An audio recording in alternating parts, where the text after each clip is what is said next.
remember how I said there are two odd things about where I live?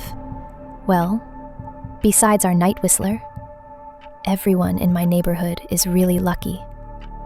It's hard to explain, and Dad doesn't like us talking about this part much either, but good things just seem to happen to people around here a lot.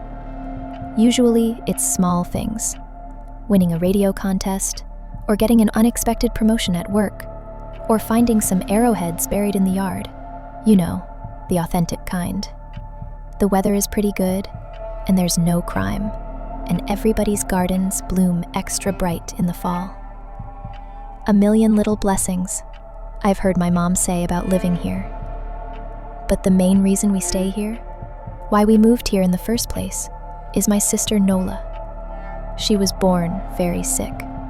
Something with her lungs.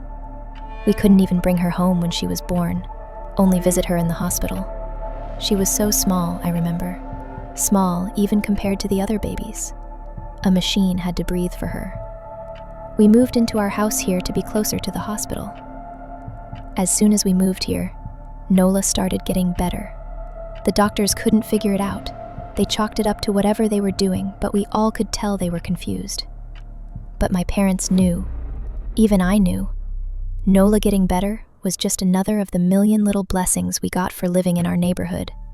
So that's why we stayed even after we found out that for every small miracle that happens here every day, now and then, some bad things happen. But they only happen if you look for the whistler. See, our neighborhood has a welcoming committee.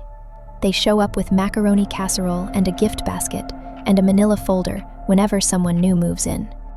They're very friendly. 4 people showed up when we moved in 7 years ago. The committee made small talk, gave me a Snickers bar, and took turns holding Nola. It was her first week out of the hospital, so they were extra careful. Then the committee asked to speak to my parents in private, so I was sent to my room where I still managed to hear nearly every word. The welcoming committee told my parents about how nice the neighborhood was. Really exceptionally hard to explain kind of nice.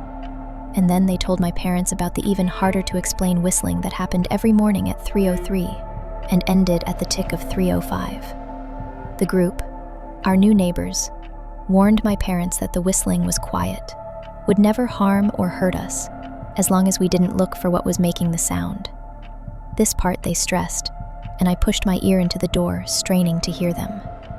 People who went looking for the whistler had their luck change. Sometimes, tragically, a black cloud would hang over anyone that looked. Anything that could go wrong would.